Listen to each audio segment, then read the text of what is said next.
somebody needs an audio engineer or somebody to come up in the background and just make everything as smooth as butter. So, does anybody remember that coffee talk? Smooth as butter. She's like butter. That was Mike Myers. That's my best imitation of Mike Myers. I'm sorry. It's just the way it is. So let's try this. Let's get this up here a little bit. Hopefully the audio is good. Just doing a follow-up to yesterday's show because I was on about the Tracy Beanz thing. Okay, it's not really a Tracy Beanz thing. It just got identified in the chat as something that Tracy had brought out on her show and that I was trying to kind of get out to people. So let me just go over to this and we'll take a look at it together. So this is what I couldn't get to yesterday because I couldn't sign in.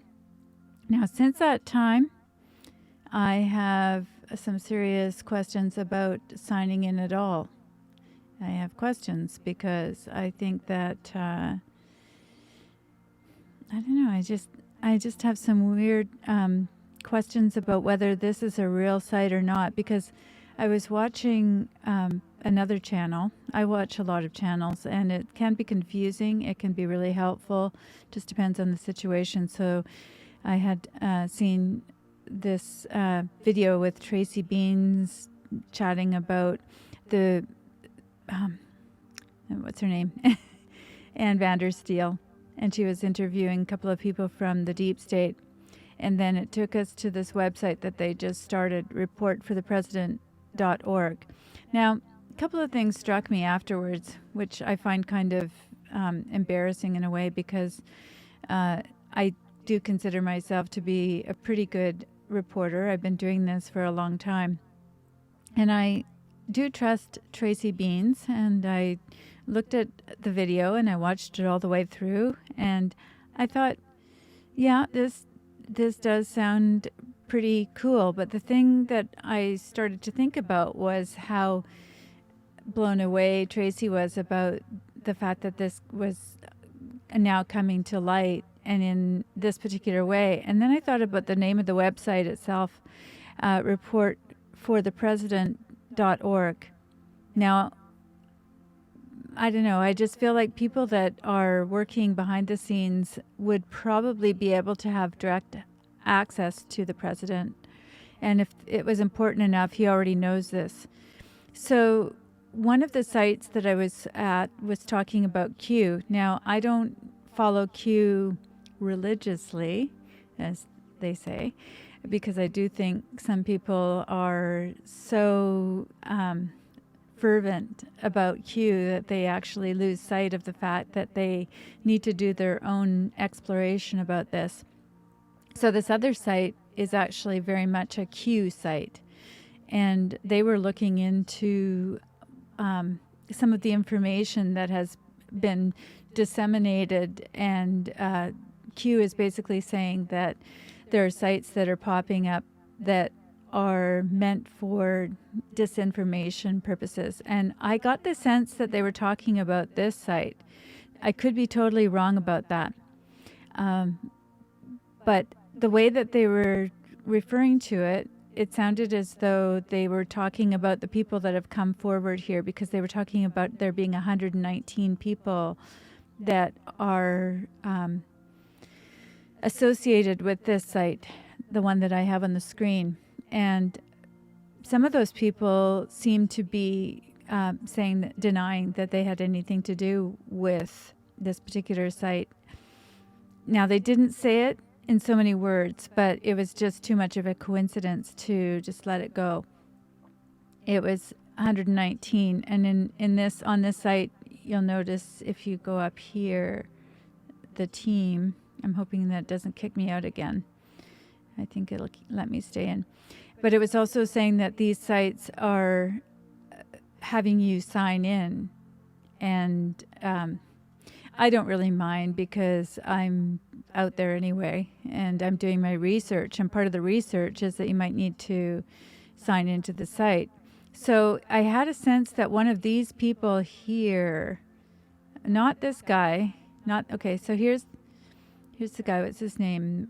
Robert Karen, I think is his name, and he's the one that was being interviewed by Anne Vandersteel, and so he was on her show again last night.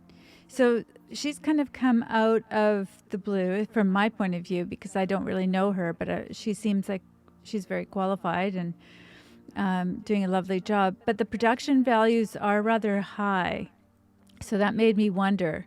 I just thought, where are they getting funded from? And, they've got this studio and they seem to have a good network of distribution. But she was interviewing Binny last night, so she had a live broadcast, and then she had this fellow, Robert Caron, I think is his name, Caron, Caron, had him on and was sort of doing updates, and he was talking about how the site was supposed to launch, and then it had problems, and they wanted to make sure that it wasn't going to get taken down. And suddenly it just kind of felt a little bit like a script. And maybe that's because I had a bias going already. And I was thinking about this Q post. I don't have it here. You can get Q posts in so many different places. So I feel like my job is always to be the journalist. And that a lot of that has to do with just taking things in, letting them sit, doing the research, and then thinking about it for a little bit, and not seeing myself as a Q person or a left wing or right wing. That is really helpful if we can get out of that mode of being pigeonholed. Then we can really begin to do some investigation. And I think that is one of the things that is really needed on this platform. I was doing a show while Alison Richards was around. Now, she was involved with George Webb's investigation when he went up to Montreal, and she was the filmmaker that he was talking about. And she's a friend of mine. She's a traveler, and she was very busy working.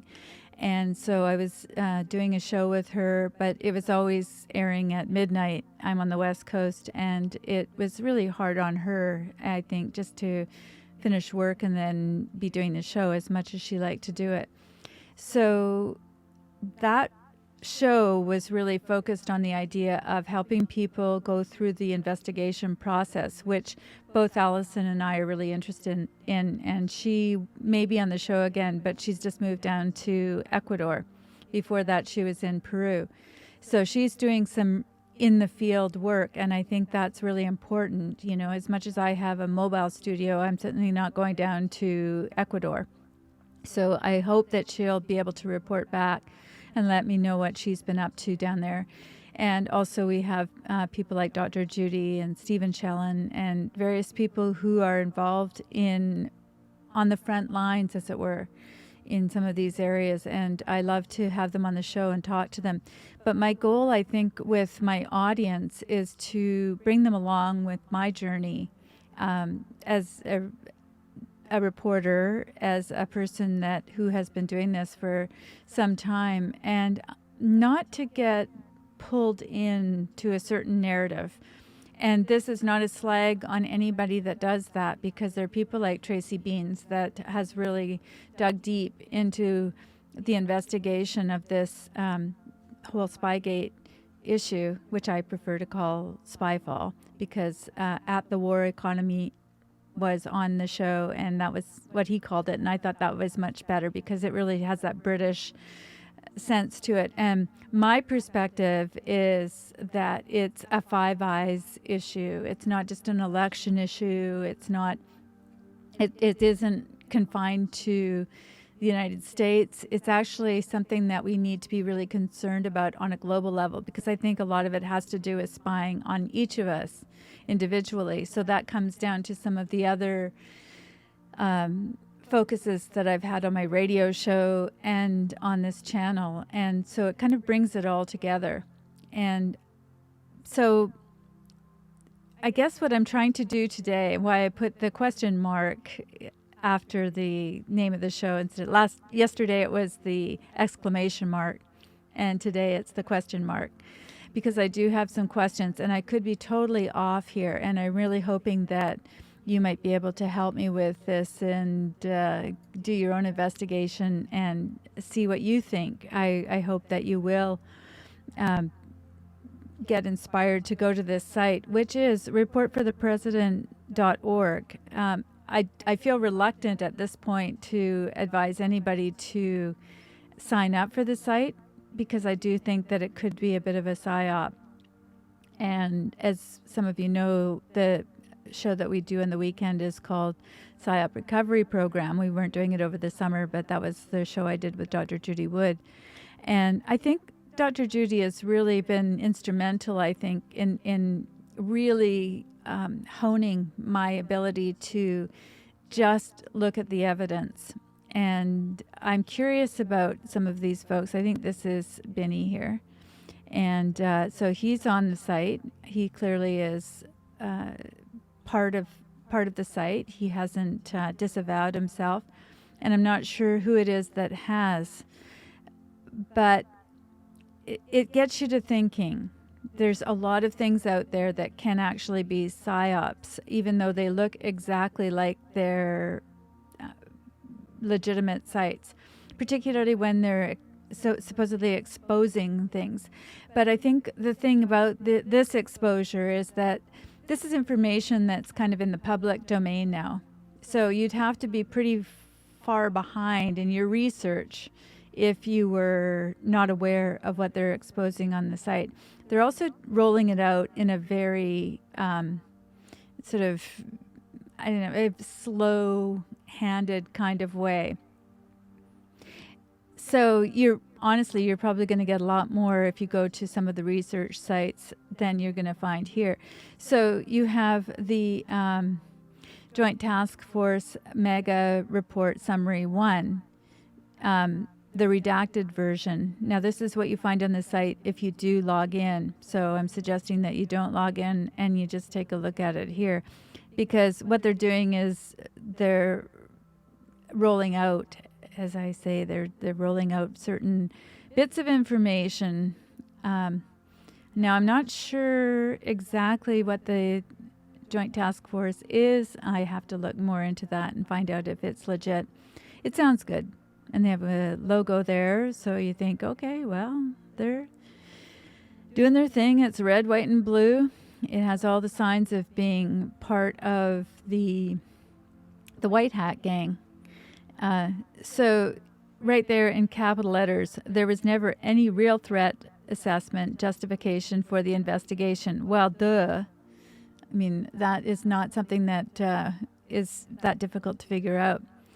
But, you know, this idea of putting it on here and having little lines where the name should go, it looks more and more and more and more and more and more and more like every time I look at it, like something that's really meant to be a distraction. Because I think what the black hats, what should I call them? The folks that have been running the deep state for these many centuries, if not, millennia. Anyway, we've known for decades that there have been people that have been manipulating the way things go in government. And I would suggest that actually the United States really didn't win the war against England. England has still been very much involved in the politics of the states and vice versa. I think that Five Eyes aspect is really important. And for those of you that don't understand the Five Eyes concept, it is the United States, England, Canada, the UK, and New Zealand and Australia. And so when you think about that, what seems weird about this group? There are 4 Commonwealth countries, and then there's the United States. Why are they all cooperating together? So basically what the inference for me is that the United States is actually part of the UK agenda, because the UK is actually the head honcho when it comes to the Commonwealth countries like Canada and New Zealand and Australia.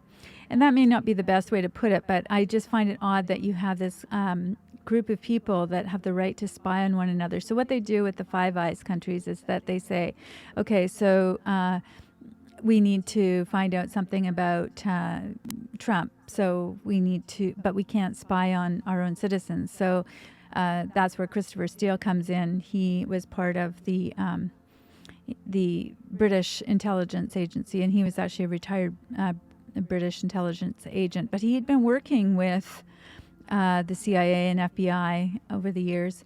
And the weird thing is that his boss, his former boss, Harrigan, came over and hand-delivered information over to Brennan. And so that doesn't happen very often. So you see the close relationship that they have. And this was all to do with the Trump investigation, so-called. And so there was a lot of things going on that just don't seem to make sense in terms of it being a political situation. So if we can get out of the mindset that it actually was a politically motivated situation, having Clinton win and Trump lose, if we can see that it was actually a continuation of the deep state that was at the heart of this. And you see now Obama coming back into the limelight and just speaking all sorts of complete nonsense when you think about it. And again, this is not about politics. You know, I remember when I first saw Obama, and it was on the Oprah Winfrey show. I don't even have cable, but for some reason I was watching TV and somewhere at a place that did have cable, and I saw him come on, and he was saying he was making a run for the presidency, and it was very shortly after that that he declared his presidency. And it seemed very strange to me again that, you know, you have this presidential candidate that is being rolled out, and again I use that word, rolled out, on a TV show like Oprah Winfrey. So my strange mind just goes to this idea that there's just this big cooperative ball of wax, and we don't know who is who, and it's not really that important to figure out. All we can do is sort of go, who's yelling the loudest when things are not going the way that they want them to. So you've got Brennan, and you've got people like, what's his face, Robert De Niro. And, you know, it turns out that he has ties, you know, and we won't go into that because there's all sorts of channels that go into all of the different, you know, you do need a whiteboard to go into this. My job, I think, is I see things as from the big picture point of view, and I just see that there is something going on here that is much bigger than what we might think. And so when we restrict it to the left and the right and the political situation, I think then we restrict our own understanding of how things work. So when I say decades or millennia, I'm talking about the fact that England has been in charge of a lot of the way that the world has gone for a long, long time. And we can go right back to the Vikings, and then we can say, you know, where that came from. But there's the same spirit at work where we have this group of people who dominate. And they're going to dominate at any cost. They're going to make sure that they keep their position. Now, if you think that they're going to go down easily, you're wrong. So this is where this website comes in. And again, the only way that you can get to this particular report, so-called, is by signing in. And so I have done that. And, you know, the question was on this other channel. I think it might have been X22, or was it SG Report? I think it was Dave on X22. I may be getting that wrong. I'm sorry if I am. And I'm trying to give attribution to the people that have done all the hard work, because I'm trying to synthesize some of this down for the people on this channel who might want to you know, have their own YouTube channels. I talked about that yesterday. If you want to do that, I would love to be able to help you to get that off the ground. But I think these kinds of discussions are really important. And rather than polarizing ourselves and saying, well, I'm with Q or I'm not with Q, or, you know, all of that sort of stuff, take a look at what's being said because I think all of this will have relevance when we look back at this time. I think it all has relevance. And I do think that Q definitely has some ties to, has their finger on the pulse of some of the things that are going on. Now, maybe it's just that they're doing something like I am, only at a much higher level, because their clearance is so much higher, and they're basically just taking information from everyone that they're finding it from, and they're disseminating it. But suffice it to say, I think what was said on the channel that I was listening to was enough that it made me think about what we're being fed here. And is this just another psyop? Is this an attempt by the deep state to throw us off yet again? And I think if it is, it's really important for us to take a look at what it is that they're trying to tell us. Take a look at the things that they find it to be important, because we often do see that. And I think it's interesting that Q has been on the mainstream radar, because you take a look at how they're reporting on Q, and clearly there's a sense that they want to discredit Q. Then you've got the Alex Jones situation, which is also interesting to me, because I've always wondered if Alex Jones was yet another psyop. Now, far be it for me to say that. I'm just saying, I'm putting the question out there because I'm suspicious about everyone and everything. So it's not about dividing. It's about saying, let's look at everything with a little bit of a jaded eye, just so that we can be very careful about how we see things. Because I think when we see folks in the chat or in other situations that are basically at each other's throats, I think that's absolutely where they want us to be, because it's the old adage, divide and conquer, of course. And it's a more powerful thing than we can even imagine. You think about it, even the bully in the schoolyard when we were growing up, the way that people work, mean girls, whatever it is, they're trying to get people at each other's throats. That is not part of creating community. It's part of creating division, and it's an age-old tactic for gaining dominance. And after all, that's really what it's about. It's about gaining dominance. So that's just something to be aware of, and just something that I've been thinking about in the last day or so. So I just wanted to make sure that I followed up on yesterday's discussion that I was having about this website. Now, I'm just going to go down. You can do a screenshot if you want to, so you don't have to actually sign on. Because our surveillance system collects data from each communication of every person daily, and then scores the data for retroactive mining when target is identified. It's great, except we all know this, and I think what it does is it plays to our fears.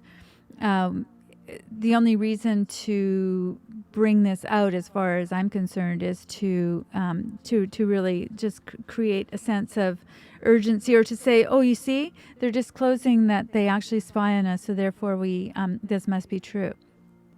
So again, it could be true. It absolutely could be. There's no, I'm not making any kind of assertion that it's not true, but I just feel like it's worth looking at. The glaring flaw in the Russia collusion investigation is that the Obama administration and U.S. Department holdovers and self-serving radical Washington elitists already knew there was no collusion. Okay, so again, these are sort of obvious things. They're not news in terms of they're not bringing us any closer to the truth as far as the information provided. So it's just something that I think will be coming out more and more. So again, the website is reportforthepresident.org. And there is a place for the president to sign in. And I guess that was the part when I signed in myself. There's a place for the average person to sign in. There's a place for the president to sign in. They also said that they were going to try to monetize it so that, you're basically subscribing. Well, they're not monetizing it. And they're saying, well, we're just letting people in. And I thought, it's not that difficult. If you're able to put together this site and you're able to put together a broadcast like the one that I showed yesterday on yesterday's show, look, I can do this. And, I have some skills, but they're not I'm not as skilled as these guys. I mean, these guys are working on a very high level of security. They're working on files that most of us wouldn't even imagine, being able to look at. So I can't see that they wouldn't know how to monetize. I think that's a pretty easy thing. You just put a little gate on there, a pay gate. I mean, every newspaper you ever go to can do that. So there's just a few things that were incongruous to me, like they didn't kind of make sense in terms of what they were saying. And then the whole idea that this particular name was the one that they chose. And at first they said it was .com, which I found interesting. If you look at the interview all the way through, when they mention it anyway, they don't mention it that many times, but they say it's a .com site. And it seems like they might not have been totally involved in putting it together, and that's fine. I'm not trying to pick this apart. I just feel like this is probably going to come up in some of the discussions, and I just don't want people to get gung ho. And frankly, I listened to Tracy Beans, and I thought, okay, well, she's looked at this, and I went and viewed the video. And the thing that I found weird, though, was that she was so surprised that they were so forthcoming. So I think what's happening is the whole collusion narrative is falling apart, totally falling apart. And so in order to mitigate that, they're basically sort of having people go in and say, yeah, we, this was all fake and, it's a collusion story, so that they can move on to the next narrative, if that makes sense to you. It's just a theory that I have. It's just a concept that I have. It doesn't mean to say that it's in any way true. But just be aware of this. Like we're in a very complex game here, and it's not really a game. And I do believe that there's going to be some big things coming down the pike. People have talked about EMF, it's various things happening in that way, and people will say, well, big deal, the computers will go down, or we'll have problems with our with our TV or whatever. But no, we're talking about these guys want to do harm, and this is not meant to scare people. It's just meant to be aware of the signs. And I think that's really what I'm trying to say here on this channel, is that I'm hoping that you guys will not only do your own investigating, but you will actually go out and find out more, and even have your own channels. And if I can help you in any way to put together a channel, if you have investigations you want to do, or if you want to come on this channel and talk about it further, I'm really open to input. And where I've been interviewing people who are very well versed in a lot of these things. And again, Dr. Judy Wood is one of those people that has helped me a lot in terms of understanding how to really isolate thoughts in when we're doing investigation. And yes, you want to go a little bit on your instincts, but your instincts, they're being honed by your investigative skills. And I love the illustration of looking out the window, seeing somebody. I mean, I don't like the scene, but you look out the window, you see somebody lying in the street, and you see a car speeding away, and the person appears to have, they appear to have been run over by a vehicle. And it takes going down onto the street level, checking the pulse, first of all, making sure that they're alive or dead or whatever their condition is. And then you start looking for the evidence of what actually happened. If you see that there's a gunshot there, then, and you didn't hear a gunshot, then, there's all sorts of different things that will come to mind if you're a really good investigator, because you'll say, well, this could have happened somewhere else. They could have been thrown out of the car on that corner. So we don't jump to conclusions in other investigations. We shouldn't. I think that would be a very poor thing to do, because it doesn't help us to get any further down the way.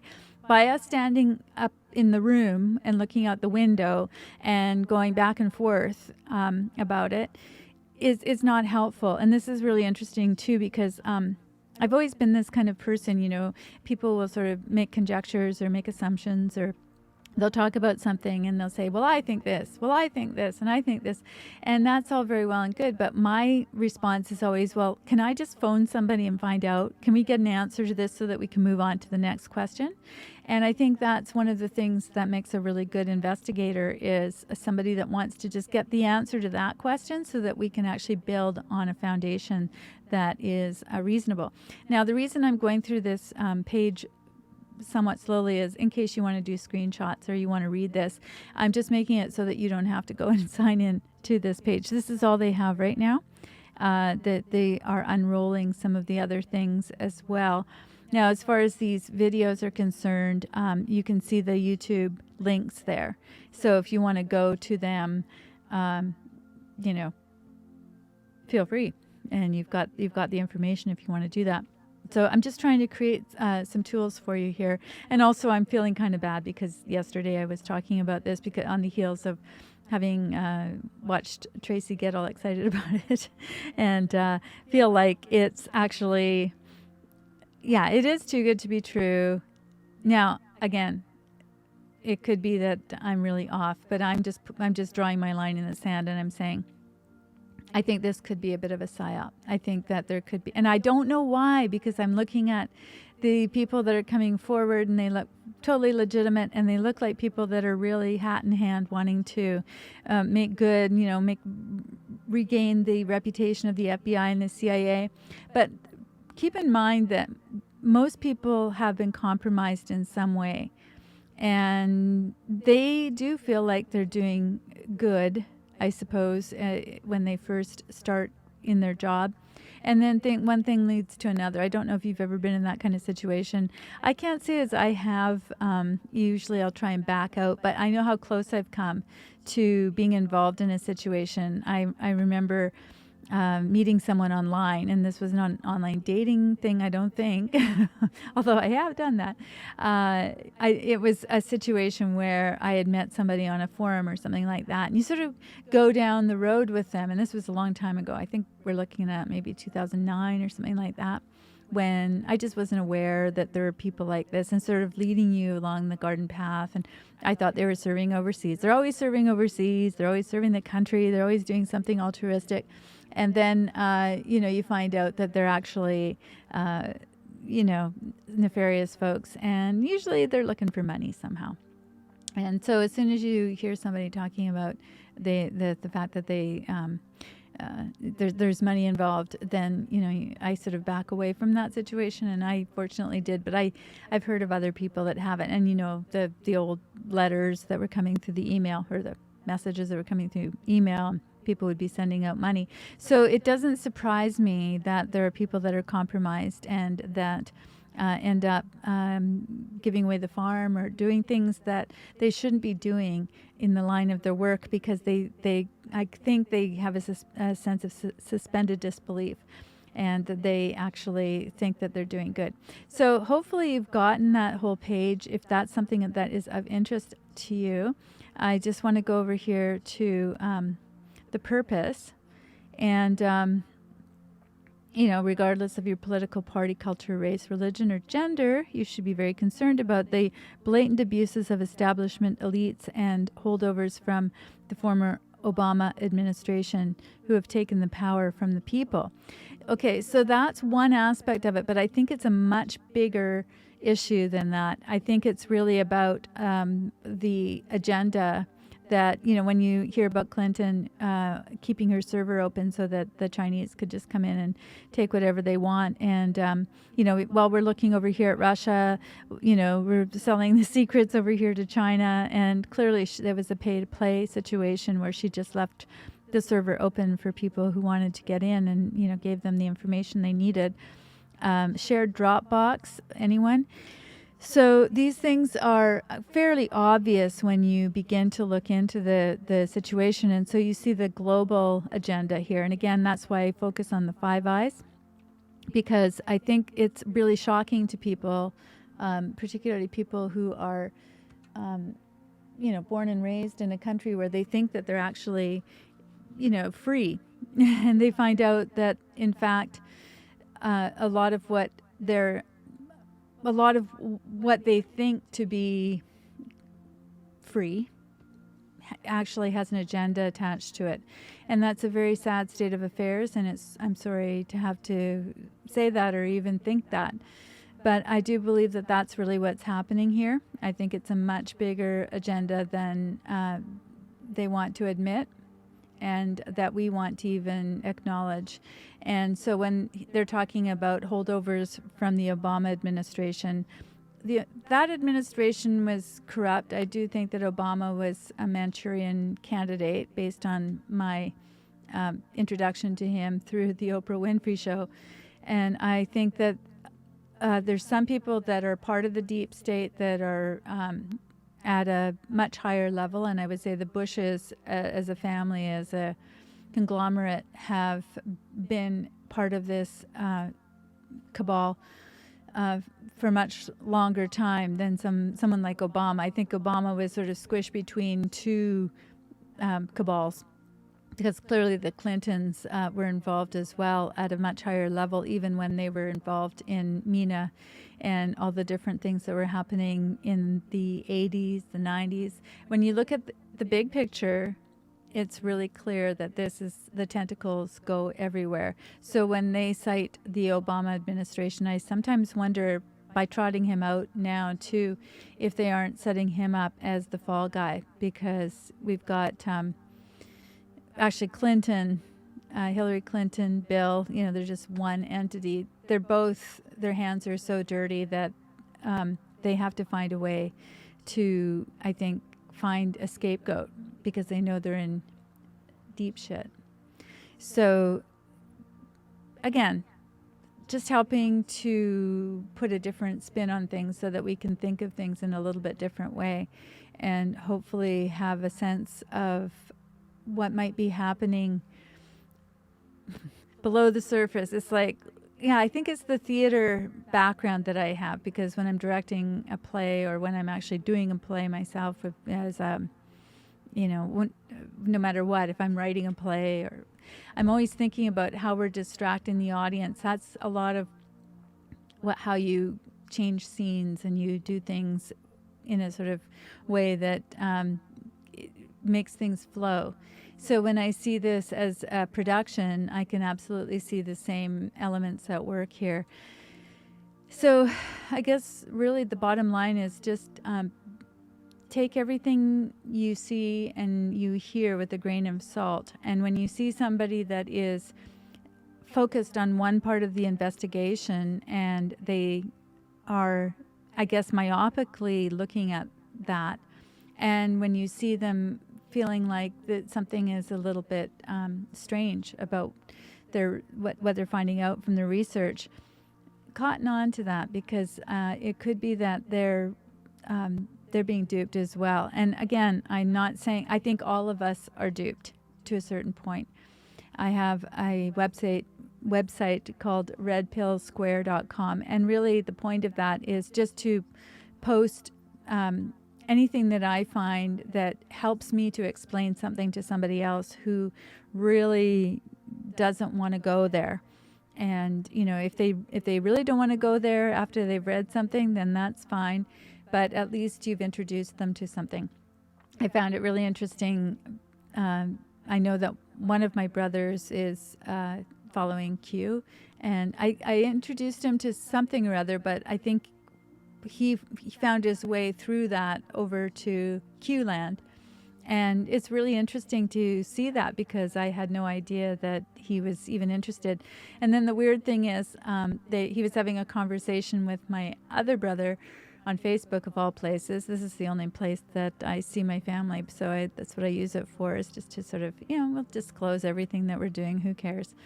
But he quoted Q as well, which I found really odd, because he's quite, he has really interesting ideas, but I didn't realize that he was following. So I find it really a great rallying point, because it's like Red Pill Square.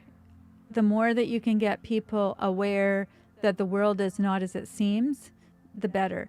And I think the more that we can understand that we never have it all figured out. There's never a place where we've arrived. Then we will stop, arguing about things and being entrenched and getting dug in, which is what the school system has taught us to do. Fortunately, I wasn't into the school system.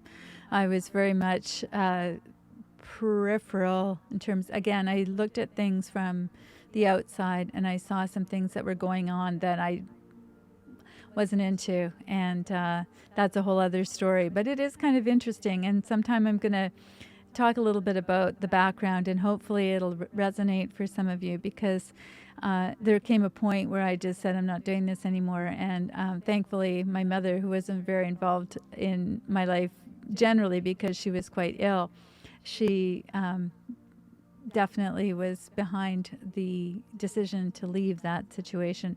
But what I see is that we've been really sold a bill of goods, and we've been taught not only that there's a right, wrong answer, which is what I'm trying to dispel through the filmmaking workshops that I do with kids and that I am planning to do online. If anybody's interested in having me do that, that would be a really interesting thing to do, because I usually do it in a bricks and mortar kind of environment. But I'm trying to find ways to make a virtual workshop that we can do as a collaboration, because it's not just filmmaking, it's actually a way of seeing the world in a very different way. Inhabituating is the word that I use. Getting out of our regular mindset, and the regular mindset has to do with, right, wrong, fault. There's a lot to do with fault.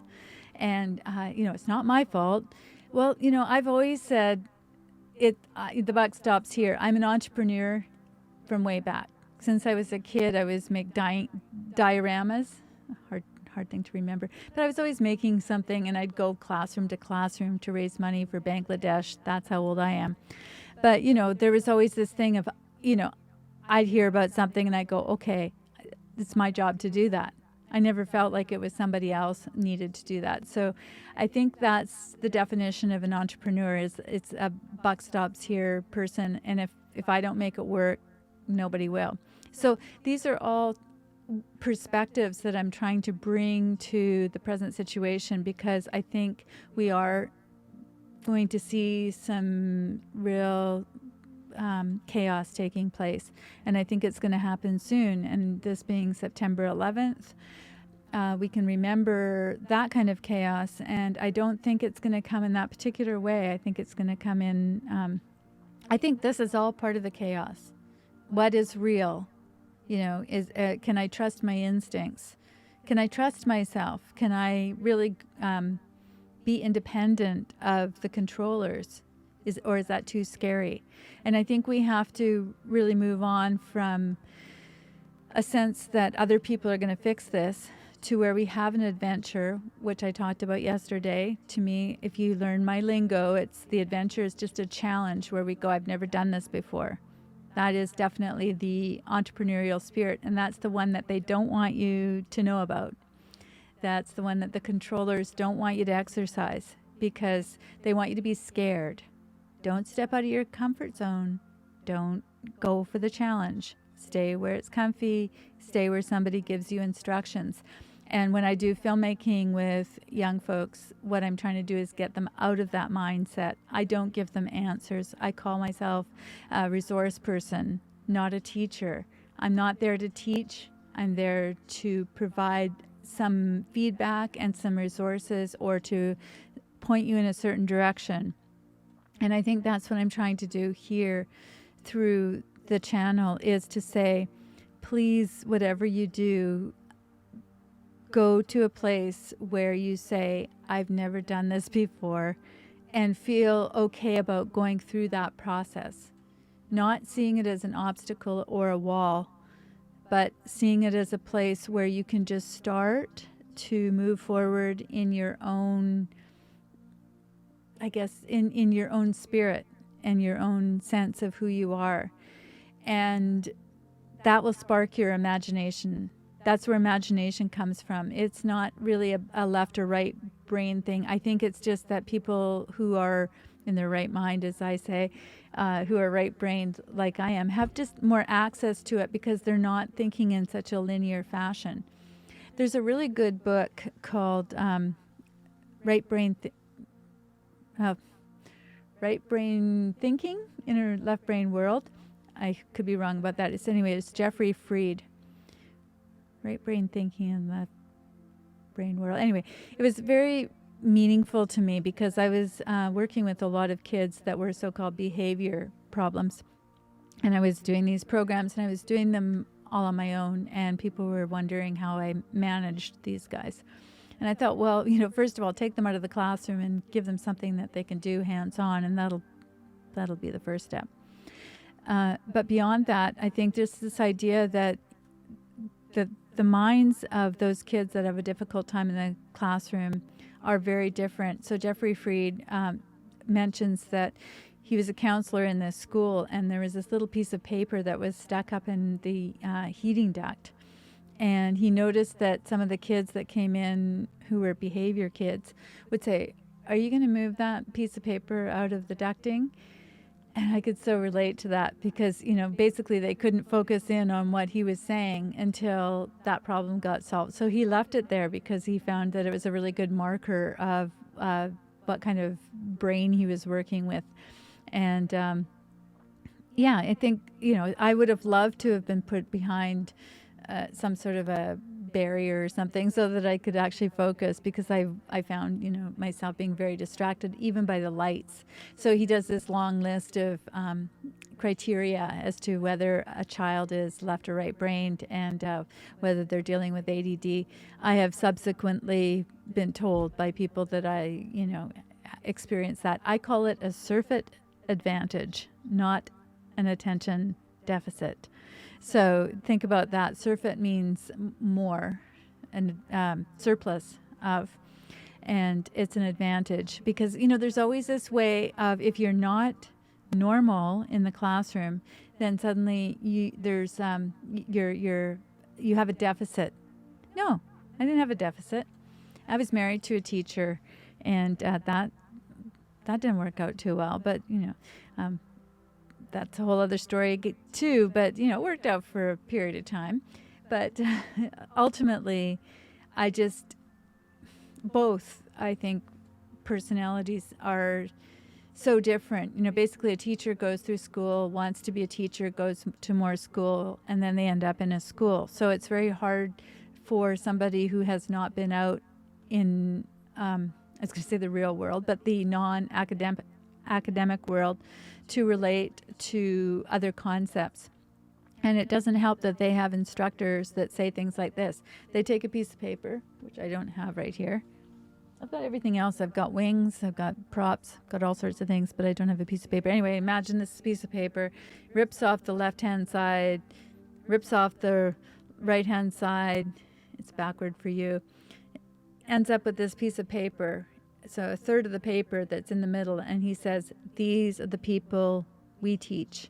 Those were the slow learners. Those are the accelerated learners. These are the people we teach. And I thought, yeah, that explains a lot. That's exactly what it is. And that's exactly the mindset of a lot of people who are in that teaching role, which is why I don't call myself a teacher at all. I'm a resource person, and I want to be a resource person for you guys as well.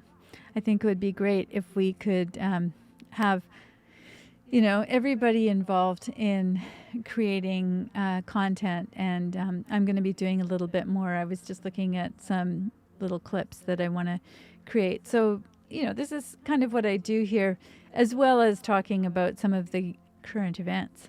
So this is the current events part of the show, folks. And I'm just looking at it from a character-driven point of view. And of course, what is it? Adventure, imagination. And when we get to the end of our imagination, what do some people do? Road rage or imagination rage. They just go, I can't think of what to do. I can't figure it out. Or I want to just stay over here where it's comfortable because somebody told me that this was what was going on, and I'm going to defend it to the hilt. And that's where we end up having these big controversies where we could step forward and we could say, you know what, I'm going to honor all these other people who are in the chat or who are in the filmmaking workshop or who are in the room with me. And I might ask a question at that point. At the point of frustration, just say, what can you bring to the table? What are your ideas? What are your solutions? And not in a sarcastic way, but in a way that is really seeking answers. And I think that's the mindset that we really need to have. Adventure, imagination, honor. Honor comes when we actually realize that we have gifts and talents, and that's really important to acknowledge. And other people have gifts and talents, and they're not like us. That's okay. That's really great. When I had a business, I had this woman that worked for me, Janine, who will never watch this, so that's okay. And besides, I would say this right to her face. She liked to turn left. Oh, sorry. No, that's wrong. Okay, so I lived in a city. She lived out of town. She didn't want to turn left because you had to get into the left-hand turn lane, and it's too scary, and there's traffic coming. Who knows why she was like that? Maybe she had some sort of trauma when she was a kid. I found it odd, but I sort of went, okay, and I realized that she needed to have that kind of control in her life. So she used to do this particular job that I found to be very boring, and she loved it. She thought it was just great, and she did everything was very precise and kind of figured out. Now, again, I'm a big picture person. I was running the business, and I pulled myself out of sort of the day-to-day activities just so that I could sort of administrate things and troubleshoot, because I kind of like doing that. Most people would think that's weird. But, some people like to get there at 9 and know that they're going to leave at 5, and they've got their whole course figured out, and they're not going to turn left all the way home. They've got it all planned out. And somebody said to me, now I was 27 when I started that business. I've always been in business, but we had staff in a whole different way, and it was with my husband at the time. And so this was my own venture, and so it was the first time that I'd actually kind of come up against, okay, that's the wrong terminology. I had experienced that particular conundrum of how to best utilize her. And somebody said, just be so thankful that we're all different, because you do your thing and you've got somebody that can take care of all those details. Use that skill for all it's worth. Honor that person.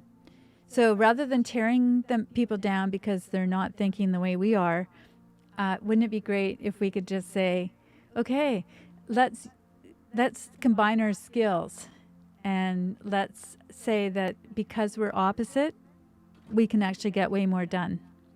So if you're not enjoying what I'm saying, I can totally understand that, and I really get that. But I think it's really important that we take this information that we're being given, we dissect it somewhat, we take a look at it, we roll it around in our hands and see what seems right to us.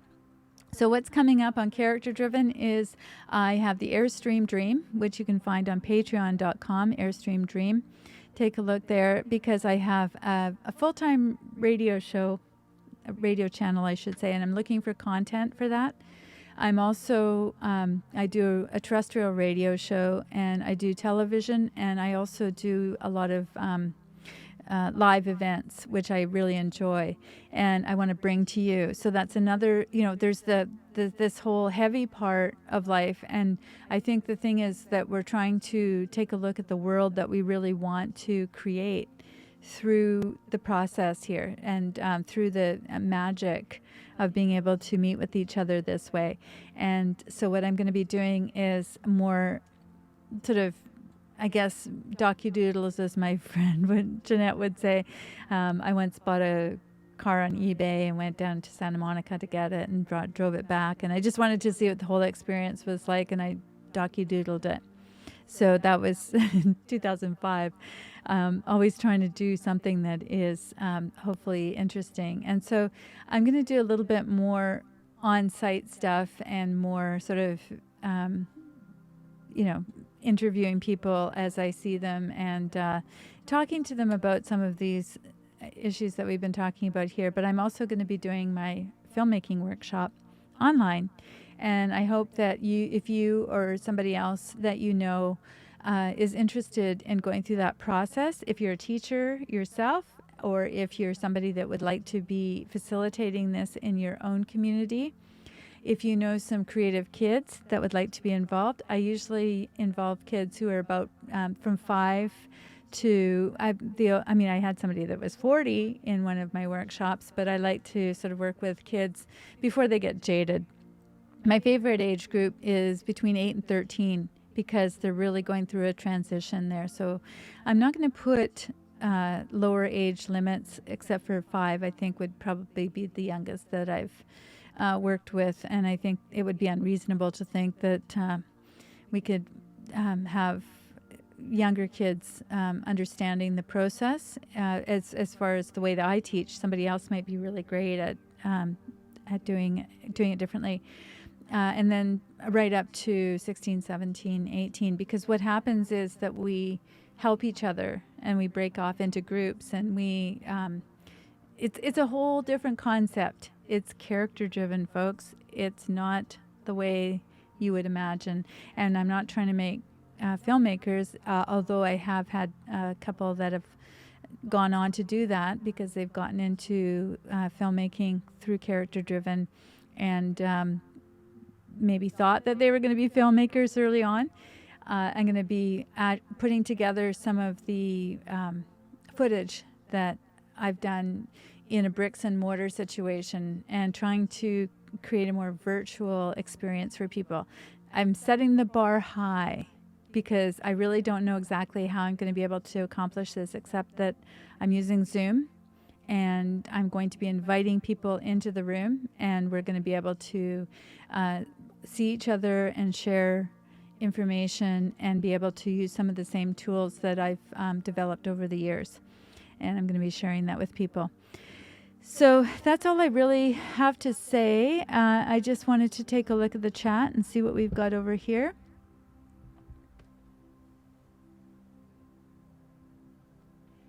Three and up. Yeah, well, I don't know about 3 and up. That would be a challenge. But I do have to say that the youngest person I've ever had in a workshop was 5 years old. Her name is Charlotte, and she is now in London. I think I've mentioned her maybe yesterday because I'm very proud of her. And it really doesn't have anything to do with me. She does say that she appreciates the start that she got. She was 5 years old. And I have to say that I do challenge, what I do is, what the filmmaking experience does is it puts people into a situation where they are challenged. It just creates this microcosm, an environment. We have finite time. We have various skills. It has all of the elements that will challenge us where we are in life. And if we're 5 years old, it'll challenge us maybe with the idea that we're having a hard time learning how to read. And that was the mom's particular concern at the time. I wouldn't be concerned. I did have one child that read at 3, but he was just interested in reading, say push, put. He was always trying to figure out what the sign said and that sort of thing. So I just kind of went with it. I was a very young mom at the time, so I didn't know kids weren't supposed to be able to read at the age of 3. But I wouldn't be concerned about, say, another of my children who was learning to read in kindergarten and, was sort of getting a grip at that point. So we're all different, and I think that's the point. But she picked up a script, and like me, when I picked up a script for the first time, all of a sudden it was like, oh, stage directions and script and dialogue. And what we did was we highlighted the cue, because she was on the stage, but she was also doing some other behind the scenes stuff. So we had a tech booth, you did sound, did light, the whole thing. And it was quite funny because she was on the stage and she was a bit of a prima donna, and her sound cue didn't come on at the right time. And I said, look, we're trying to respect each other here. And, and so I had her go up in the sound booth and gave her a script, and I highlighted the part where the sound cue came in. And I said, okay, let's go through this and see what it's like for the person in the sound booth, have that person down on the stage go through the lines. And she, just by watching the person go across the stage, saying their lines, this is when we were doing theater, by the way, it was before filmmaking, and saying those lines that she was seeing on her script, and coming to the place where she could understand that this word meant that this sound had to come on at this time, she learned to read. So within that 2-week span, it's 10 days, so it's over 2 weeks, 2 5-day weeks, she was able to learn to read. And so there's so many things that come out of this. It's really quite magical, which is why I want to carry on doing it in the Airstream studio. And I think it would be great to have some people here in the studio and some virtual participants, and then be able to put together the finished product, and then we'll put it on YouTube. And I think that would be really exciting. So let's see. Then you know it all. So I'm sorry, I'm looking at the screen and I'm having to look closer. Just a sec.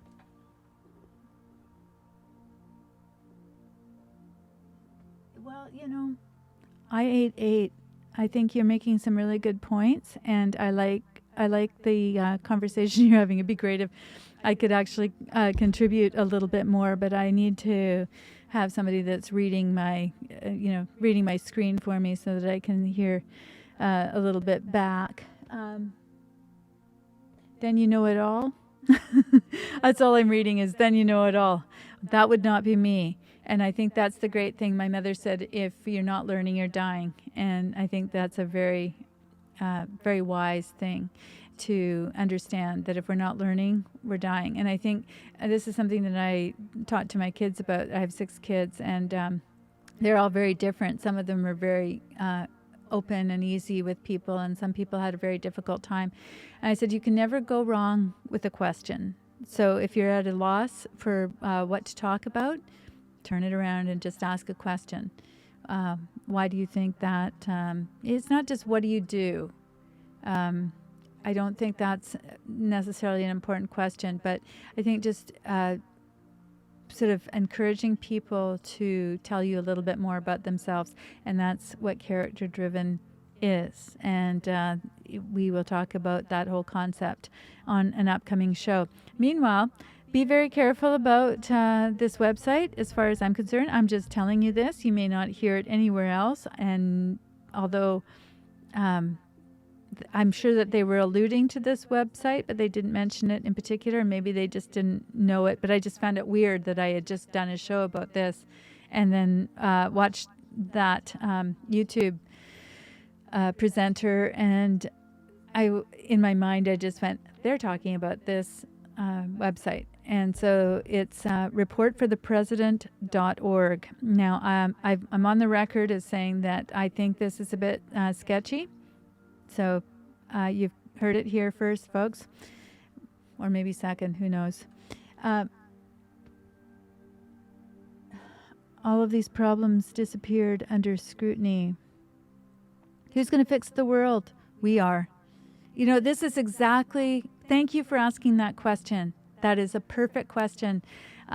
We once did a play called Operation Domination. This was years ago, and I was just going to sign off, but I am going to put that up sometime. I'm going to, unfortunately, it was a play at the time. So what happens is the kids go through this whole process of developing the characters. We put them into a situation. We had Dr. Evil and William, his sidekick. I mean, it was hilarious. And I created the script. So sometime I'm going to put the script up online, and you can see exactly where these kids' minds were, because we sort of brainstormed and storyboarded it, and I just kind of put it together as a whole thing. Hopefully I can find it. There's a few of these gems out there, and at the end of the play, see all the parents came, the grandparents, the brothers and sisters, to see what these guys have been doing for 2 weeks. And at the end of the 2 weeks, we have a barbecue and we have this event. And the song that I chose, of course, they had never heard of it before, was the Thompson Twins, "Everybody Wants to Rule the World." Well, there are those that want to rule and those that don't want to rule. And I would say, again, it's like the Janines of the world, and there's the people like myself. And I don't want to rule anything. I think that the idea is that what we want to do is how we're going to fix it is we're going to find out who we really are as individuals. We're going to feel really good about that, and we're going to start being creative. We're using our imagination, fulfilling our calling in this world that we live in, and encouraging other people to do the same thing. And no amount of trying to keep us down is going to come in the way of us being able to conquer the world through our imagination. And I mean conquer in the best of all possible ways, because when you really look at it, you think about the fact that we've had the capacity to blow up the world for 75 years and we haven't done it, says that there's got to be a lot of will there to survive and to use our imagination rather than to use a bomb. So I think rather than getting discouraged and who else is going to do it, I think the whole point is what I'm trying to say here, what I talk to the filmmakers about is it's your responsibility. At the end, here's another metaphor that I use with those guys. You can sit on the sidelines if you want. You can do whatever you want for the 2 weeks. You don't have to participate in anything. Once everything's done, I edit everything together. If we are missing bits and pieces, then so be it. That's part of the storyboarding process. And, we get to see what we see, because I'm just going to take your instructions and how you want to see this come together and put it together as an edited piece. The very last thing I do is I add the credits, because I've been jotting down who's been doing what. And this one little guy who was really not going to be participating, I guess he'd been used to doing that. That was his shtick. And I said, it doesn't bother me. I said, I just, what I'm noticing is who's doing things and who's participating, who's using their skills. And I put I said, those credits that go for like 5 minutes after the movie, those are all the people that are working behind the scenes. Those are all the ones that have had to work to put this thing together. And at the very end, that's what I do. I put up your name or not. It's not, it's whatever you want. It's how much you want to participate. So you mean if I do the storyboarding and the writing and, if I'm in front of the camera, behind the camera, you're going to put my name up on the screen? Yes, I am. And all of a sudden, he was very inspired. So I think that is part of the way that I teach is it's completely up to you to decide how much you want to participate, what makes you want to get up in the morning, what makes you want to come here. And one of the things I said to one of the guys, I said, maybe you're the guy that documents everything. Maybe you're not even involved in the film. And sure enough, that was his thing. So I think that there's always something that will make us want to get up in the morning, and that's the entrepreneurial spirit that has been absolutely squelched by the school system, by this need for conformity, by advertising. You need to wear these clothes, drink this beer, be this kind of person. Break free. That's how we're going to fix the world. You need to break free of all that bullshit and just get to where you can actually feel okay about your gifts, your talents, because you're using them. You've identified them first. That's a really hard thing to do. Now, if I were to give you enough money to start a business, and I said, or somebody was to give it to me, can you tell me in the elevator speech what you would do? And that means, in a very short period of time, Can you tell me what it is you would do by creating a business? What would tangibly, what would be the thing that makes you want to get up every day and do a business? Because as I told my kids too, you better love what it is that you've chosen to do, because business is bloody hard work and you do have to get up every day and you do have to be committed to what it is that you've chosen to do, because you don't have a fallback position. You don't have a safety net. You can't go to your boss. The buck stops with you.